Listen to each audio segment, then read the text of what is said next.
Je n'ai pas remarqué là, c'est ancien ministre éducation pays USA aux États-Unis d'Amérique et qui présent, qui sous-sol loin, qui en Haïti, nous avons bel drapeau pays à bleu rouge nous à vanter, à flotter sous lui.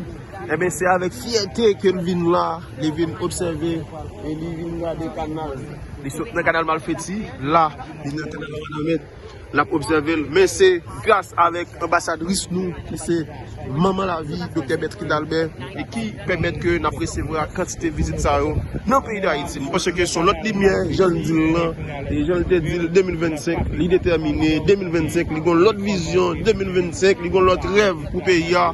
Oui, il s'est passé 2023 à 2024 à porter aide pour faire canal. Mais 2025, malgré continuer la porter aide, 2025 là, il dit la porter étranger, la porter des grandes personnalités mondiales, la porter des personnalités qui vivent dans le monde là, la faire venir dans le pays d'Haïti pour montrer que le pays d'Haïti, ça vend de pays, image à vendre de pays, c'est pas ça du tout, c'est pas la vérité.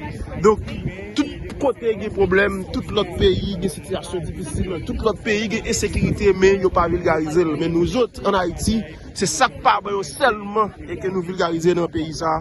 Ça positif nous pas vulgariser, ça qui bon nous pas vulgariser. Et nous croyons que le ministre qui l'a je dis là, ancien ministre de l'éducation ça aux États-Unis d'Amérique sous Barack Obama, l'a bien pour le bail nouvelle là, l'a dit ça le dépensé de Haïti, c'est pas ça. Ça on t'a dit de Haïti, ça le qu'on a pour aider Haïti, c'est pas ça. C'est pas la vérité du tout, c'est tout au contraire, c'est très différent par rapport à l'image qu'il y a des pays d'Haïti. Donc, plus belle bagaille dans le pays, c'est pas tout côté qui y a insécurité. C'est pas tout côté qui y a insécurité. Donc, c'est ça. Et question rien passé. Et je dis, on a regardé le ministre qui a parlé avec Bessap, des petits canal massacre. On dit Bessap. Et Bessap, ministre et Cap Salier. Et dit monsieur Bessap, voilà. Okay, Bessap, like they are the ones that protect, like agricultural, like infrastructures and agricultural projects, like throughout the country. It's not just here. When they found out that we were doing this canal, they said we've got to send some agents. They recently just built their station right over here. And when the Dominicans were coming in, you know, with guns, these are the guys that held their guns right back up, and they're like, it was ethical. They held their guns up and they said, "Keep working, keep digging," and it was like an epic standoff between the two. Sometimes it's spaghetti. You connais? Gen Dominicain qui dit l'eau sans secours, mais sous l'eau en pile haïtien dit c'est en Haïti sorti. Qui côté sous la commencé? L'eau massacre. Qui côté sous la commencé? L'eau massacre.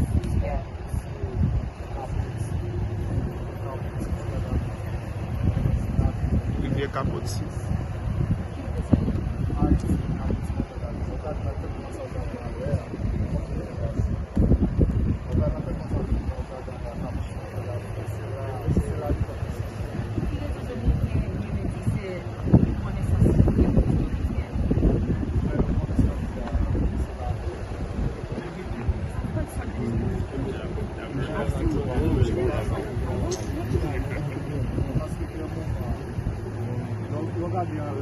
So the birth of the river is in this mountain.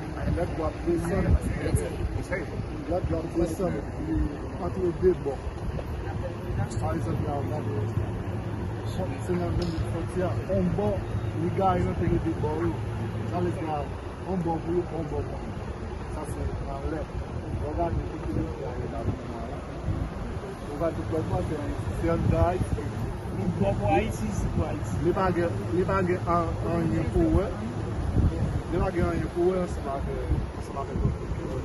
c'est que yo même pour pour connaît c'est pas parce que pas yo connaît l'homme de l'eau qui s'attend. Exactly. There's real and then you get low. Yeah. So they want us to depend on them because they know that, you know, with us having the water here, we'll be able to produce more, and so we won't be as kind of common as we are currently. And the way that I see it, regardless of wherever the river is born, we share the river, and we've agreed that it's for both of us. And that's not the debate. The debate is like, is it equitable for us now to use some of our? Clearly, it's equitable because the water continues to flow. And the soldiers, where they come from? Okay, right over here. This wall has been built since the canal was formed. And so it wasn't there before August 2023, and then they come through right from that area. The standoff happened right over here. Nous avons expliqué, pardon, m'a présenté nous, c'est yon monsieur qui vraiment aime Haïti en pile, c'est ancien ministre éducation pays d'Haïti en bas Obama. Pardon. Ancien ministre éducation États-Unis en bas Obama. Vous connaissez Obama, premier président noir? C'est bon ami, c'est lui-même qui était ministre d'éducation. Il connaît déjà, il travaille dans une organisation éducative, c'est formation pour professionnels faire. Mais quand même, si vous travaillez avec nous, et puis vous travaillez avec, c'est un bon ami moi, Dave, qui travaille avec jeunesse, il y a un programme basketball. Nous dit, vous avez besoin de visiter le canal là, surprise, ça y vient, visiter le canal là pour voir qui ça fait haïtien à faire. So I'm explaining who you are. Ok. Konya, il voulait pour nous expliquer pour lui. Expliquer, parce que ça fait plusieurs fois. Soldat dominicain. Yeah, soldat dominicain, ils viennent avec ça. Ils ont pointé le visage. Expliquez-nous. Juste ça. It's all you. Après, à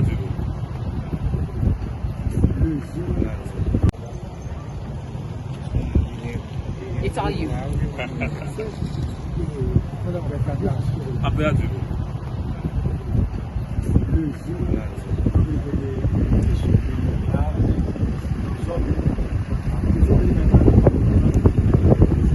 So that day, the soldiers, they couldn't actually, cross the border and come here on the Haitian territory, so they're just right there on the border. Il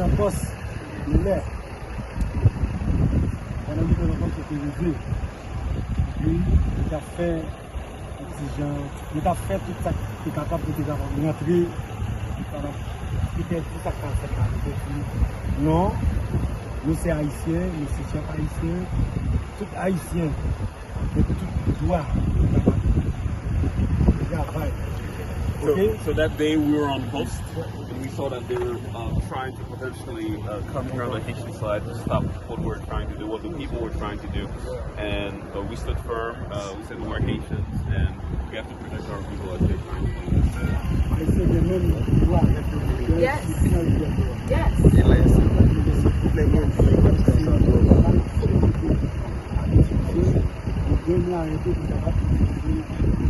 So the river crosses both countries, so it's 50-50.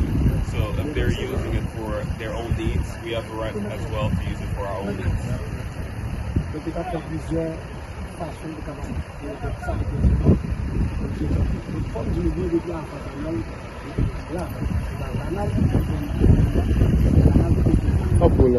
So they were already here on post because the port of the canal is being constructed.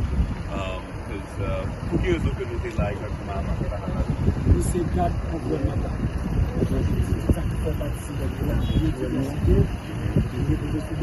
mais qui ça gagne là en termes de biodiversité dans ce moment que le pays gagne nécessité pour protéger avant la rivière là?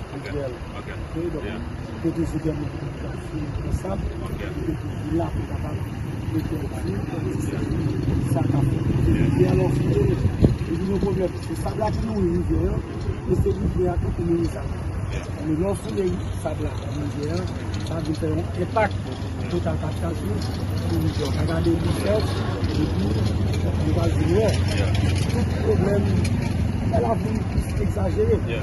So they're actually a unit of the Ministry of Environment. If you see on the first shirt, it's MDE, the Ministry of Environment. And so normally they're a brigade instituted by the ministry as a way to protect biodiversity within all Haiti. And so we're here already to protect the river, to not allow people to be sent from the river or send them from the river to use for their own private needs. Mais nous pas que pour ça là avant canal. Non, nous pas dire pour ça parce que qu'on est déjà venu. Nous t'es seulement avant poste. C'est juste pour avoir fait So this wasn't here before. It was just this general area that it fell under.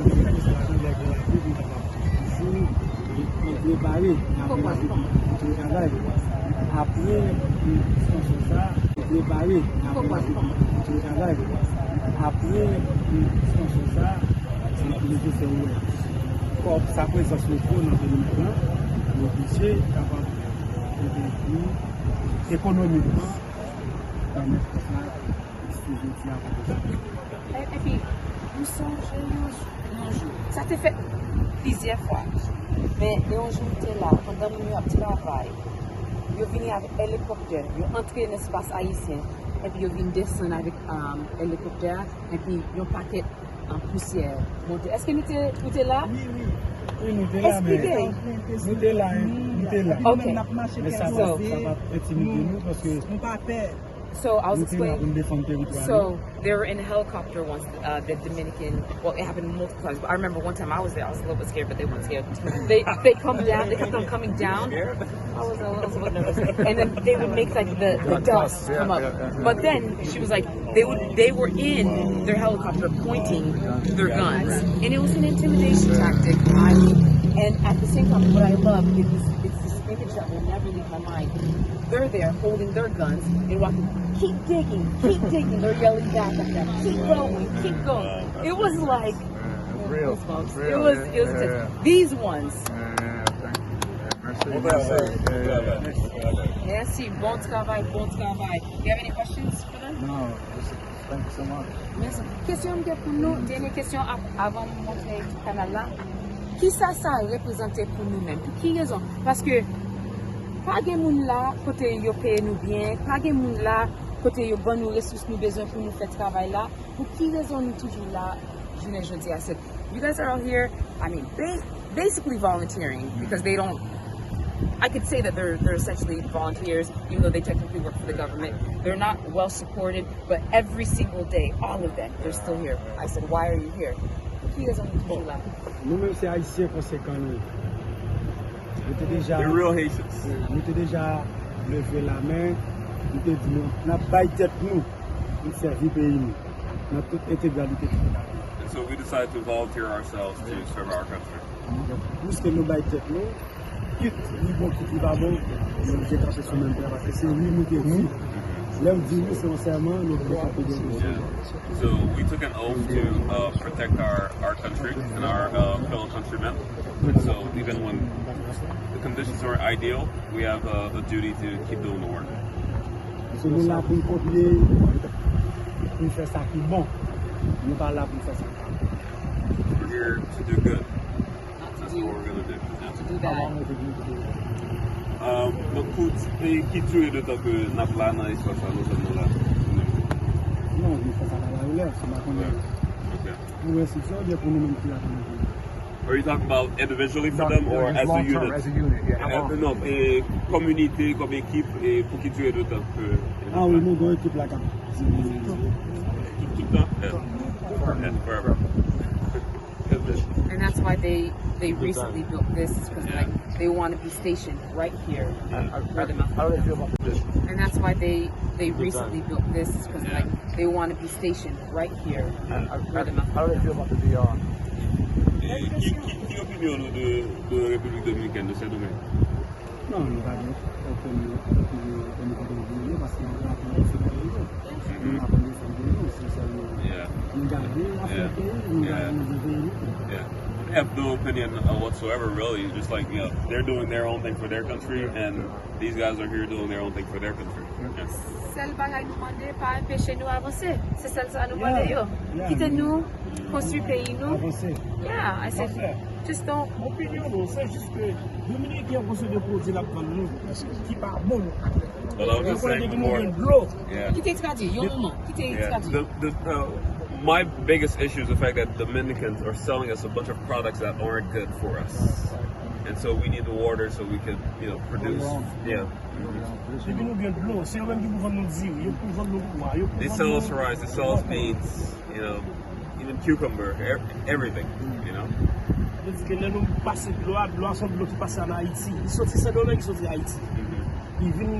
dans le territoire haïtien, nous prenons dans le territoire haïtien, nous allons le côté par eux-mêmes, nous pas d'accord. Parce que toute marchandise, nous voulons même du coup exporter au Bami, nous-mêmes, nous ne pouvons pas faire rien. Et puis, là, ça, nous passons plus de plaisir avec They want us to stay dependent on, the import of products from their country. They don't want us to be independent. The river exists, in both countries, and we're building this canal from our own territory. We're not building it from their territory, so we have every right to do what we're doing right here. Et puis même si, il y a des fois, vous voulez camper de l'eau, ou songez là, vous avez un paquet de pompes pour essayer de prendre tout. Jusqu'à présent, mais vous n'avez pas tout pompe, parce que vous avez un moment quand vous avez un paquet de pompes. Mais je dis, vous avez expliqué Dave, même si vous faites ça, il y a des fois, l'eau arrive là. Ça veut dire tellement de l'eau, les gens la pluie. Ils comptent jamber la vie. Ça veut dire qu'il y a un paquet de l'eau, qu'il y a assez de l'eau pour eux, même il y a assez de l'eau pour nous-mêmes. I said, they try to stop us, they try to build things to stop the water and they have pumps. And they're like, no, they still do have pumps. I was like, not as many pumps, but they still do have pumps. Even then, there are times when the water comes all the way over here and it flows over, and it happens often. Not every day, but it happens when it starts during rainy season. It's like often there's enough water. Yeah, I said, look, there's enough water for us all. Yeah. Oui, et bien, nous-mêmes, c'est tout le temps. Bon marché binational, c'est pour nous-mêmes. Nous-mêmes, nous faisons un marché ici qui coûte un pile d'argent. Nous ne pas voulu pour Dominique venir vendre, nous-mêmes pour nous vendre là-bas. So like I was saying before, there's a binational market in the border, and they really, monopolize it to make sure that their products are being sold, and being imported into Haiti. Different things. Independence and self-sufficiency, that's everything. Yeah. Et rivière en tant que aires protégées pour nous capables de gérer l'environnement, pour nous gérer la caille. Et nous plantons plus de bois. Nous plantons plus de bois, oui. Ça veut dire que rivière en vaste baguette de bois parce que pour encadrer l'État qui encadre nous. Allez, si nous avons une façon, nous sommes capables d'encadrer notre petit pied pour nous planter, pour capable de gérer le passé depuis de bois à bois là-dedans.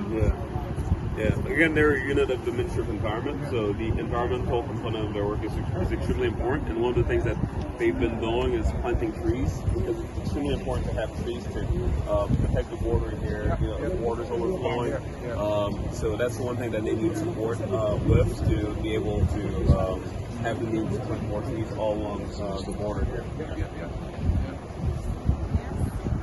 Good. Thank you for your service. Je remercie nous en plus pour le service pour le travail que nous avons fait pour le pays pour Haïti. Parce que nous sommes un pays en ville.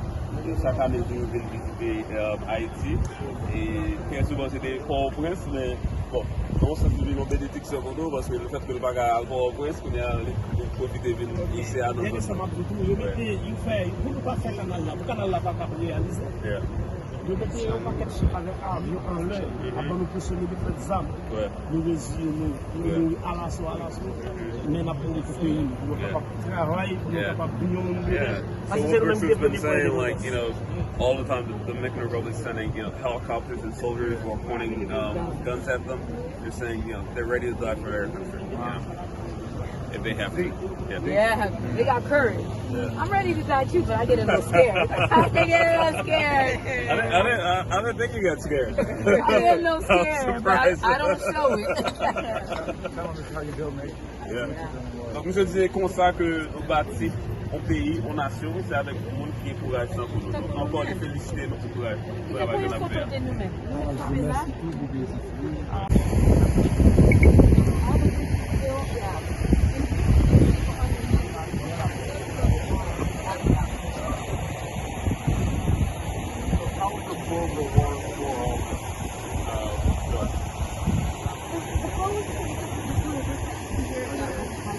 So what's the purpose of doing that? I don't want to speak technically about this. Jen, or Louis, the body of the canal already.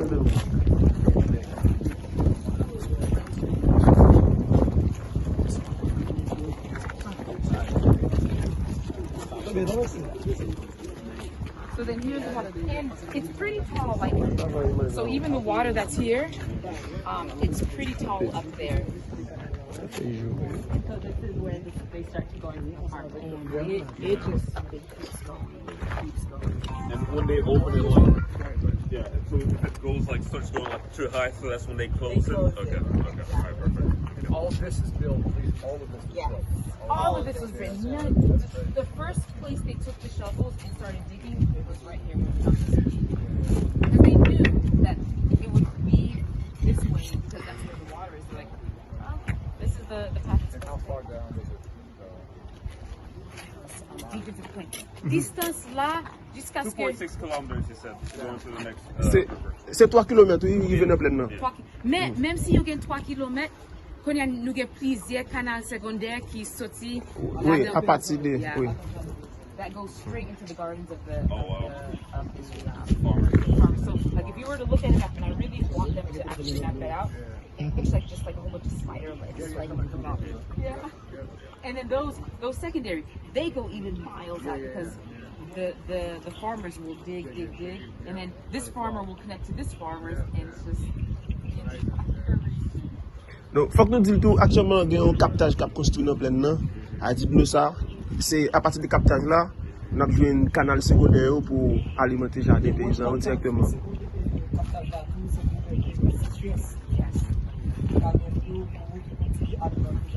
Yeah, so this is important also for for them to be able to have water stock for dry season. Yeah. And they're wanting to build like reservoirs so that.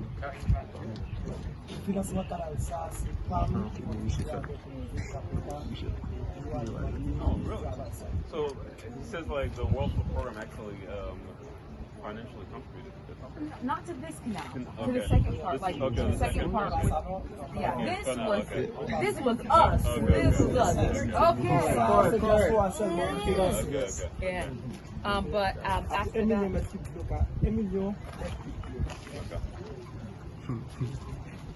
Ok.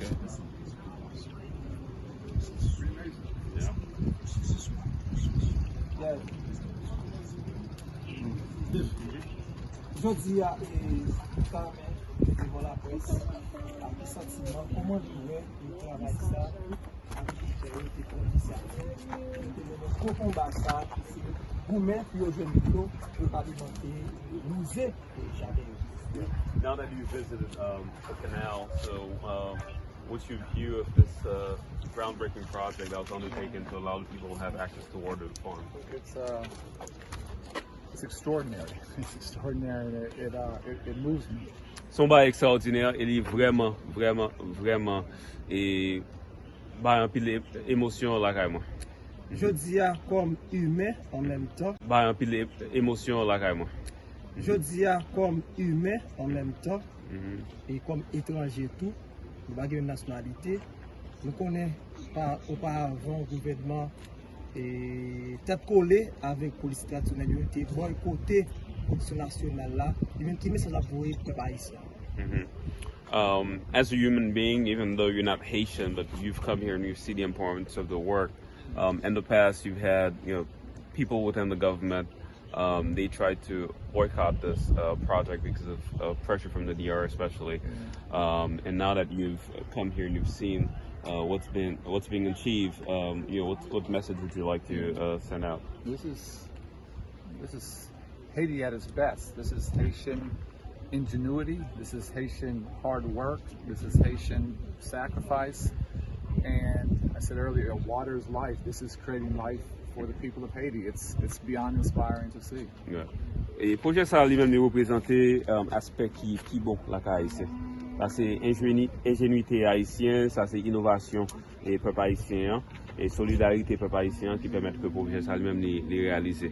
Donc pour moi c'est un bail qui est vraiment extraordinaire encore. And back home, you get so much bad information and misinformation about Haiti. This is the real Haiti. Yeah. And it's important for people back home in the States to understand what's possible here. Dans le pays aux États-Unis, et très souvent, et la plupart du temps, l'entend des nouvelles de Haïti, c'est mauvais bail que y a dit seulement sur Haïti. Et mais pour moi, ça c'est vrai Haïti. Donc, il était important pour moi ça qu'a fait là. Et puis pour me permettre aux États-Unis, pour eux-mêmes, de connaître que c'est ça qui est vrai Haïti. This puts the lie into all of those myths, all of those stereotypes. This defies all of that. Et ça, travail ça lui-même, li vraiment à permettre que moun yo même yo apprendre de vrai Haïti et pour comprendre que image que y a projeté de Haïti à l'extérieur, c'est pas vrai Haïti. I hope more people back home can see what's possible and know what's happening with the second canal and hopefully support it and accelerate that work, get it done faster. Ouais, je souhaite que ça permette moun aux États-Unis yo même yo ouais bel travail ça qu'a fait là et surtout que ça qu'a mobilisé pour supporter deuxième canal là et qu'a construit et pour qu'a permettre que le projet ça lui-même réaliser tout. When one nation's dependent on another, that's not healthy for either nation. That's not a win. That's not good. Ou gen un pays qui dépend totalement de l'autre pays, il pas bon pour tous les deux pays. Donc l'important pour Haïti lui-même il vient indépendant pour ne pas dépendre de Dominicains. Haitian independence, Haitian access to food, Haitian access to jobs, Haitian access to water. That strengthens Haiti and it's better for the DR as well. Le Haïtien même il a accès à de l'eau, il a accès à manger. Yo ka nourrir tête yo pas dépendant de Saint-Domingue, ni plus bon pour ni pour Haïti ni pour Saint-Domingue. Yes. The fact that this was done so fast with all volunteers, it's amazing to me. It's extraordinary to see. Pour moi c'est vraiment extraordinaire que tout travail ça lui-même il fait aussi rapide et non et délai de temps qui était extrêmement court et que c'est ça lui-même il fait aussi rapide et non et délai de temps qui était extrêmement court et que c'est des bénévoles, des volontaires qui font, que c'est pas payé pour faire et que vous mettez ensemble pour faire travail ça pour moi c'est vraiment extraordinaire. For me, this is an amazing start, but it's just a start. This is a start of something that could be way as big as this is, as important as this is, as life-giving as this is. The next step, the next level could be way bigger than this. Yes. Pour moi ça c'est un bel commencement, mais c'est seulement un commencement. Yes. Et il y a plus bas qui a fait toujours. Et pour produire plus et pour payer et donc moi je suis vraiment content pour nous voir ça va le faire d'après et parce que là ça c'est seulement commencement. Je dis on capable dire et Canal a commencé par le résultat qui le temps me goûter et par rapport avec production KPK qui est déjà sur marché. I'll let you translate that one. Yeah, so they've done a lot of production already because of this canal. And their question for you is like, when would you like to taste like the KPK rice? When would you like to taste the food? Is there some here? Il dit, est-ce que nous gagnons konya là pour goûter? He said it's not cooked yet. I didn't get lunch. I'm hungry. Il dit, il grand goût, il faut qu'on mange lunch. Ça veut dire, si tu gagnes un plat konya là, il t'a mangé. Tell somebody to get cooking. I'm good. Il dit, fais au monde commencer à manger konya là parce qu'il if it's not ready, I'll come back another time and happily taste it. Si il peut pas de problème, ça veut dire un gain pour nous retourner et puis prochaine fois la goûter manger KPK. I love rice. I'm a fan. Nous aimons dire en pile, mais fanatique dire ça veut dire. Agent Sapio fait un plus gros sacrifice pour sécuriser Canada depuis le commencement jusqu'à la fin. The agents, Je dis comment comprendre le travail. the BESAP agents have done a tremendous work since the beginning until the end, protecting this work. Yeah. What are your thoughts? What are your feelings, sentiments towards that? These are patriots. These are real Haitians. And I said earlier, they are helping to build a nation. Moun sa yo, c'est vrai patriote, c'est haïtien conséquent, c'est moun qui construit yon pays. And it shouldn't be this hard. Il pas ta doué difficile comme ça. They shouldn't have to do this. But the fact that they do it, the fact they volunteer, the fact they're willing to risk their lives, give their lives to see Haiti be stronger and better and self-sufficient. Those are true patriots. Il pas ta doué comme ça, yo pas ta doué risquer la vie yo comme ça pour construire un simple canal comme ça, mais quand même parce que yo fait ça, ça montre qui est sérieux, ça montre que yo c'est haïtien conséquent, haïtien vrai haïtien. When the history of this transformation is written, that's a really important chapter. Là yo écrit l'histoire du canal là dans l'histoire pays d'Haïti. Yo ap gen yon chapitre. Et puis chapitre ça est vraiment important dans l'histoire pays d'Haïti. Not being intimidated, not backing down, being willing to protect the people doing the real work here. That's true public service. That's what public service is about. Yo c'est servant public parce que yo pas te paye, yo pas te fait bac, yo pas te fait lâche les l'armée République Dominicaine vini avec zam sur yo pas te paye. Ça c'est un vrai servant public. I always think about kids. I'm just looking at the little guys over there. You always want the next generation to have it easier. This generation has been looking at the little guys over there. You always want the next generation to have it easier. This generation has been difficult. I hope those little guys grow up and have much easier lives, much better lives, because of the sacrifice of everyone who worked on this, because of their sacrifice. C'est un ministre, un ancien ministre éducation, ça veut dire il toujours penser de tout le monde. Mais il regarde tout le monde ça yo. Il souhaite que la vie yo a plus facile passer la vie nous-mêmes parce que nous-mêmes nous travaillons pour ça. Dès ça, yo travaille pour ça. Média, tout le monde travaille pour ça. Nous souhaitons que dans l'avenir, yo gagne la vie qui plus facile, qui plus doux à travers de sacrifices nous-mêmes. Alors, en tant qu'Américain, homme politique en plus, alors, vous sortir dans un pays, une nation qui est vraiment stricte sur ça, qui gagne pour avec intérêt pays. Donc, là, on a autant d'explications par rapport au comportement dominicain. Ça joue. Okay, you come from a nation that is really has comment on capable de ça, like you come from a nation that is really big on protecting its its people and its interests. So protecting its interest. Yeah. There we go. On protecting its interest. So when you hear about what happened with the Dominican Republic, like what does that mean to you? What do you understand from that? I guess I think about it a little bit. I think about it a little bit differently. I think there's a common human interest, and that Haiti is one of our closest neighbors. It's one of our most important neighbors. And it's in all of our interests, in the United States' interest, it's in the DR's interest, it's absolutely in Haiti's interest for Haiti to be strong and independent and self-sufficient. So this is good for everyone. There are no losers here. They're all winners here. You take this or am I taking it? Oh, okay. Il dit, pour lui-même, il dit, il croit Canal ça, la bénéficier, c'est pas seulement haïtien. La bénéficier République Dominicaine, la bénéficier États-Unis, il dit ça, nous gagnons intérêt commun avec Canal ça. Ça c'est un bagage pour l'humanité. Ça veut dire pour lui-même, il pas ta doué un bagage n'a goumé, n'a lutter, mais ça ta doué un bagage nous supporter, nous tous supporter parce que la bénéficier ni haïtien, ni dominicain, ni américain. Nous pas goûter parce que nous on surprise, nous on surprise. Majorité de loi qui renforce Canada c'est sous par territoire par nous. So he says, for us, we're not like fighting. It's not a fight because I said that it's common interest there. It doesn't need to be like butting heads. But he said we're not butting heads with anybody because the reality is, he said they have 11 canals. This is our only one. So for us, it's not a matter of like. So he's basically pointing out it's Dominicans that have a problem with us. We don't have a problem. Like we understand this is for humanity. This is for us. They're the ones that have a problem. Amen. I agree. Amen. Oui, d'accord. So if Haiti's poor, if Haiti's hungry, if Haiti doesn't have jobs, if Haiti's dependent, that's horrible for Haiti. That's also horrible for the DR, and it's bad for the United States. It's not good for anybody. Si gen pauvreté, moun pa gen l'argent, yo pa ka vivre. Ça c'est un bagay k'ap fait haïtien mal, mais tout l'a fait dominicain mal, et puis tout, il pas bon pour États-Unis. Ça veut dire les Haïti levé gen l'argent, yo pa ka vivre. Ça c'est un bagay k'ap fait haïtien mal, mais tout l'a fait dominicain mal, et puis tout, il pas bon pour États-Unis. Ça veut dire les Haïti levé, tout le monde a levé. Alors, nous va connaître si son chance nous gagne et nous-mêmes qui campons là. Et en plus pour nous trouver nous devant un ancien homme politique américain, alors pour nous poser la question ça, qui ça joue et je veux dire haïtien dans grosse difficulté aux États-Unis, mais pendant ce temps tout les hommes qui ont des problèmes en Haïti sont aussi les États-Unis. C'est normal.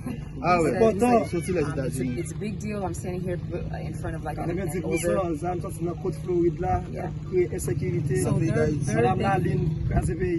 They said the reality is 90+% of the guns that come from the United States come to Haiti. They come from the United States. So like, what do you understand about that? The fact that the violence is basically being imported to Haiti. Like, what are your thoughts? Well, I don't want to go on too long.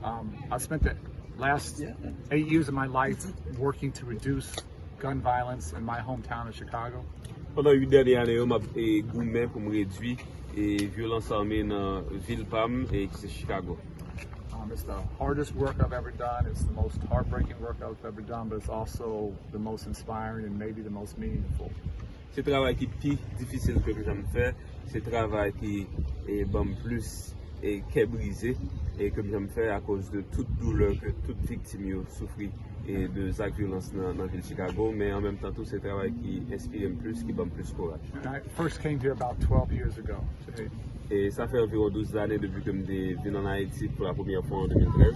And that was one of the first things I heard was that there are no bullets made here in Haiti and there are no guns made here in Haiti, that they're all coming from the United States. Et ça c'était une des premières barres que je dis, c'est que pas de armes qui fait en Haïti, pas de munitions qui fait en Haïti, et que la majorité de la ça c'est des États-Unis qui sont sortis.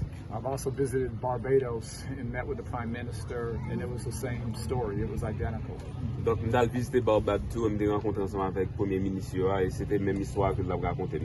So the fact that some of our closest neighbors, some of our most important partners, the fact that we are literally exporting death and exporting violence and creating havoc, I can't tell you how much that breaks my heart personally. Donc, le fait que quelques voisins qui sont proches des États-Unis, quelques partenaires qui sont proches de nous, et que c'est exporté, qu'on a exporté violence vers le pays, et ça a vraiment brisé comme les ballons pour le problème. I hate it. I apologize for what our country has done with guns for Haiti, but for so many other things that we have done where we are on the wrong side of history. And if I can do a tiny little bit to try and change that trajectory, I would love to try and do that. Donc, vraiment raillé que les États-Unis lui-même vraiment a exporté toute violence en Haïti et dans d'autres pays. Ça a vraiment fait mal. Et même là, c'est un petit bagage que je fais fait moi-même pour porter un changement dans ce sens-là. Je essayé de faire à tout comme. Personally, I work with gangs and gang leaders back home in days from Port-au-Prince. If there's ever a time to try and guns and bullets. Donc, l'espoir, c'est que nous avons exporté l'espoir et nous avons exporté travail, et éducation, l'amour vers Haïti au lieu de destruction, au lieu de violence. Question. Madame Laline, dernière question. Madame Laline, qui c'est une représentante démocrate, même j'ai avec M. Danton, qui est démocrate. Et je ne dis à nous connaissons fédéré dans Genève, qui viennent tourner, vivre ensemble. Quel message vous avez pour les Haïtiens? Parce que gang vivent ensemble, c'est un gang terroriste qui terrorise le pays, alors que les États-Unis n'ont jamais décidé de déclarer comme terroriste, mais ils ont fait en Afghanistan pour toute nation qui a levé camper contre gang ça. So you have the Vive Ensemble gang coalition, and before they had the G9 gang coalition. They've become federated, and you had someone like Ms. Lalim, who is the head of the UN mission here in Haiti. They didn't really do anything to stop the expansion of the gangs and sort of like facilitated their federation. So what message would you send to the Haitian people about the situation that they're dealing with? I'm not putting monsieur là pour faire politique. Like, I didn't bring you here to be political, so I don't want you to. I'm not political, so I'll just speak personally. So okay, me dit parce que me parle mettre okay, mais il dit il pas de problème pour bailler réponse, mais seulement me parle généralement. Yeah, dernière question. Okay. I'm far from an expert on Haitian violence and gang violence. Pas vraiment expert sur violence en Haïti et violence gang en Haïti particulièrement. But everything I see, everything I read, everything I watch, it's the poor who are being the most hurt. It's the poor who are being kidnapped. It's the poor who are being killed. It's the poor who are losing their homes, their churches, their hospitals, their schools. Ouais. Mais tout ça m'entendait et tout ça moi, tout ça me lit. Moi que c'est monde qui plus pauvre, c'est eux qui victime, c'est eux qui perdu caillou, c'est eux qui mourir, c'est eux que bandit a kidnappé et c'est eux que caillou a boulé. C'est eux qui obligé de courir quitter caillou, donc c'est eux qui plus victimes. And this is nation building work. That's nation destroying work. Et le travail que nous faisons là pour le canal là, c'est un travail pour construire un pays. Et ça qu'a fait pour avec gang yo, c'est le travail qui a détruit un pays. So often the gangs and the violence that comes from literally having no hope, no sense for the future. Et très souvent, une source gang yo, c'est le fait que pas d'espoir dans un côté là, il pas ouais un plus bon avenir. We can create hope better education and better sports and other things, if you give kids an alternative, something better to do, the vast majority will choose to do that.